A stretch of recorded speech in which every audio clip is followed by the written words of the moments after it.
Assalamualaikum warahmatullahi wabarakatuh. Perkenalkan nama saya Bagus Dramatika. Pada kesempatan kali ini saya akan mempresentasikan tugas UAS data mining. Lalu dengan judul yang saya angkat adalah klasifikasi kesehatan makanan tradisional Indonesia. Metodologi yang saya gunakan adalah CRISPS, TM, dan dengan 3 algoritma yaitu random forest, terus SVM, dan logistic regression. Lalu yang pertama kita masuk yaitu dengan mengimport berapa model agar bisa jalan. Lalu ada dataset yang saya gunakan yaitu berasal dari GitHub dengan berjudul TKPI Tabel Komposisi Pangan Indonesia. Data aslinya berisi 1346 baris dengan 7 kolom yaitu ID, kaloris, protein, fat, karbohidrat, nama, dan image. Setiap baris mempresentasikan satu makanan tradisional Indonesia beserta nilai gizinya per 100 gram. Dengan contoh, di sini ada contohnya yaitu abon memiliki kalori 280 kalori dengan protein 9,2 gram, lemak 28,4 gram, dan karbohidrat 0 gram. Nah, setelah datanya sudah terload, terus baru kita masuk ke struktur dan tipe statik deskriptif.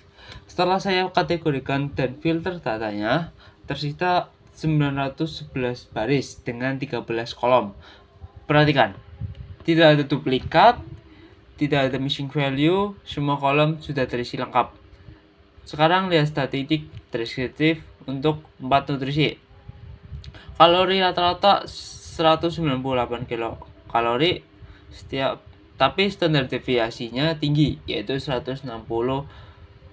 Ini menunjukkan bahwa variasi sangat besar antara makanan. Max kalori mencapai 902 kalori.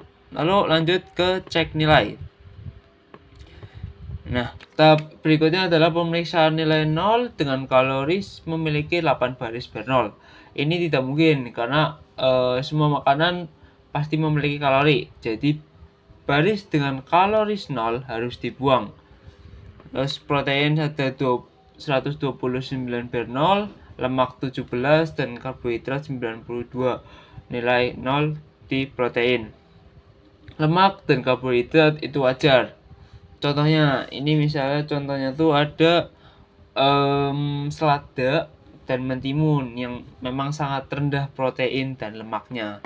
Lalu lanjut untuk histogram distribusi fitur. Perhatikan keempat histogram ini, ada 4, terus ada kaloris, protein, fat, dan karbohidrat semuanya high skewed, artinya condong ke kanan. Nah, mayoritas makanan memiliki nilai nutrisi rendah, hanya sedikit makanan yang bernilai sangat tinggi. Berikutnya ada check outlier. Di sini boxplot ini menginformasikan adanya outlier pada semua variabel. Contohnya, kaloris memiliki outlier 750 hingga 900 kalori, protein hingga 80 gram, fat hingga 100 gram. Nah, tapi perlu dipahami nih teman-teman bahwa outlier ini bukan error atau kesalahan data. Ini memang makanan yang secara alami bersifat ekstrim. Misalnya daging berlemak tinggi atau santan kental. Jadi hanya tidak membuang outlier ini, hanya baris yang kalorisnya itu 0 gitu. Lalu lanjut ke kolerasi antar nutrisi pakai heatmap. Nah, yang paling menonjol dari heatmap ini adalah kalori dengan lemak. Korelasinya 0,77. Ini kolerasi positif kuat. Artinya makanan tinggi kalori cenderung juga tinggi lemak. Kalori dengan protein 0,42 dengan karbohidrat 0,45 juga positif dan tidak terlalu kuat. Protein dengan karbohidrat 0,11 lemah negatif. Secara keseluruhan tidak ada multikorelalitas ekstrim sehingga aman untuk pemodelan. Lalu lanjut untuk tahap selanjutnya adalah kategorisasi makanan berdasarkan nama. Saya membuat fungsi kategori makanan yang memetakan setiap nama makanan ke 9 kategori menggunakan pencocokan kata kunci. Contohnya di sini jika nama mengandung kata ayam, daging, maka ke kategori protein hewani. Setelah itu saya menghapus bahan-bahan mentah dan anomali seperti bahan baku, bumbu, minyak, dan gula. Hasilnya dari 1346 baris menjadi 911 baris makanan jadi. Kategori terbanyak adalah protein hewani. Di sini di outputnya kategori hewani dengan 290 baris item dan diikuti oleh protein nabati yaitu 159, lalu ada sayuran dan seterusnya. Lalu yang berikutnya adalah cek kualitas data. Pengecekan kualitas data menunjukkan 8 kolom sudah bersih dari missing value dan duplikat. Tipe data sudah benar, angka sebagai float dan atau integer, teks sebagai objek. Data ini sudah siap nih untuk diproses ke tahap feature engineering. Ini dia.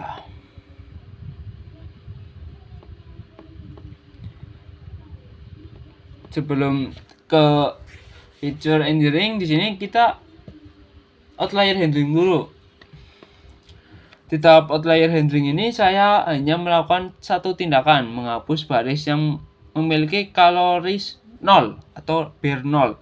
Karena secara logika tidak ada makanan yang 0 kalori. Statistik deskriptif sebelum dan sesudah hampir sama. Karena jumlah baris di drop sangat sedikit. Sisa 911 baris siap untuk feature engineering. Let's go. Untuk berikutnya adalah feature engineering. Ini adalah bagian yang membedakan Notebook ini dengan yang lainnya, yaitu feature engineering. Saya membuat fitur turunan. Pertama protein ratio, terus kedua fat ratio, terus ketiga karbo ratio, dan keempat energi density. Di sini langsung saja untuk contohnya yaitu abon. Abon memiliki fat ratio 0,91, artinya 91% kalorinya berasal dari lemak. Alpukat segar memiliki protein rasio 0,04 dengan fat rasio 0,69. Alpukat memang kaya lemak dan rendah protein gitu. Lalu berikutnya ada pelabelan target variabel.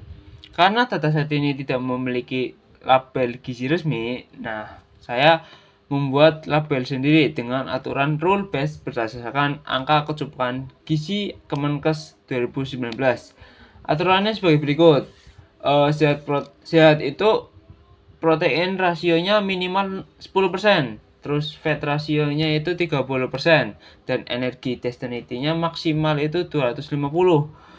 Kalau yang beresiko fat rasio lebih dari 40%, terus fat rasio protein rasionya kurang dari 5% bersamaan dengan energi density lebih dari 300. Sisanya masuk kategori sedang. Lalu berikutnya ada visualisasi label. Visualisasi distribusi.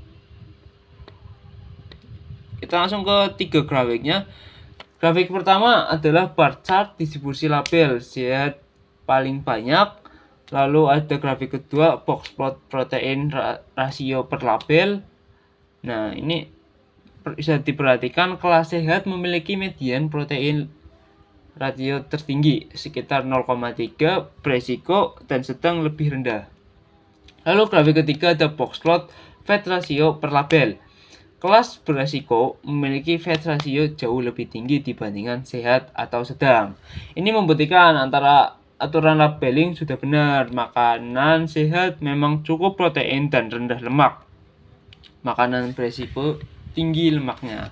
Lalu lanjut ke korelasi antar fitur. Jadi kita headmap ini menampilkan korelasi 8 fitur, yaitu 4 fitur asli dan 4 fitur turunan. Korelasi positif kuat terlihat antara fitur asli dan turunannya. Lalu kita lanjut ke persiapan modeling. Kita prepare untuk modeling. Sebelum masuk ke modeling ini, saya menyiapkan data 8 fitur numerik dijadikan X, lalu target label 3 kelas dijadikan Y, lalu label di encode menjadi angka. Beresiko itu 0, terus sedang itu 1, sehat itu 2. Data di split 80/20, jadinya 728 baris untuk training, 183 untuk testing. Lalu start reverse split supaya proporsi dari kelas itu terjaga. Lalu diterapkan standar scalar agar fitur memiliki rata-rata 0 dan standar deviasi 1. Nah, ini wajib untuk SVM dan logistic regression. Lalu kita lanjut untuk metode pertama, yaitu random forest. Nah, ini dia. Nah, kita bisa lihat hasilnya dengan akurasi 98,91%. Ini sangat tinggi. Lalu ada hasil klasifikasi report per kelas. Feature important sangat menarik nih di sini. Odds ratio yang paling berpengaruh dengan nilai 0,34. Artinya risiko lemak adalah penentu utama. Lalu kita lanjut ke support vector machine. Di sini akurasinya 93,99%. Ini masih bagus, tapi masih di bawah dari random forest. Lalu lanjutnya ada logistic regression. Nah, pada logistic regression ini dengan akurasi 88,52%. Ini paling rendah nih di antara ketiga modelnya. Lalu kita masuk ke perbandingan confusion metric. Pada confusion metric ini, random forest paling bersih, hanya 2 kesalahan dari 183 tes. Lalu ada kesalahan itu yaitu 2 makanan sehat yang terdeteksi sedang. Lalu SVM ini mempunyai 10 kesalahan dan mayoritas di kelas sehat yang terprediksi sedang, yaitu 6 data. Lalu pada logistic regression paling banyak, yaitu salahnya yaitu 21 dan terprediksi sedang sebanyak 16 data. Lalu kita lanjut untuk perbandingan model.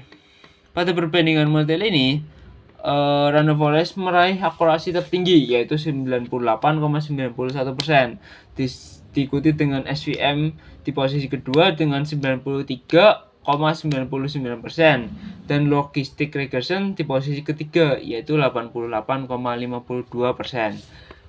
Nah, mungkin begitu. Lalu kita masuk ke kesimpulan. Model terbaik untuk melihat ini yaitu random forest dengan akurasi 98,91%. Lalu fitur paling prediktif adalah fat ratio yaitu 0,34. Artinya itu lemak adalah penentu utama apakah makanan tradisional itu sehat atau beresiko. Lalu ketiga, mungkin dari 911 makanan tradisional Indonesia, 44% adalah sehat, lalu 29% adalah beresiko dan 27% adalah sedang. Kesimpulan keempat adalah fitur turunan dan fitur engineering lebih informatif nih. Dari nilai absolut nutrisi ini menunjukkan bahwa pentingnya domain knowledge dalam data mining. Mungkin sekian saja presentasi dari saya. Mohon maaf jika ada kesalahan kata. Assalamualaikum warahmatullahi wabarakatuh.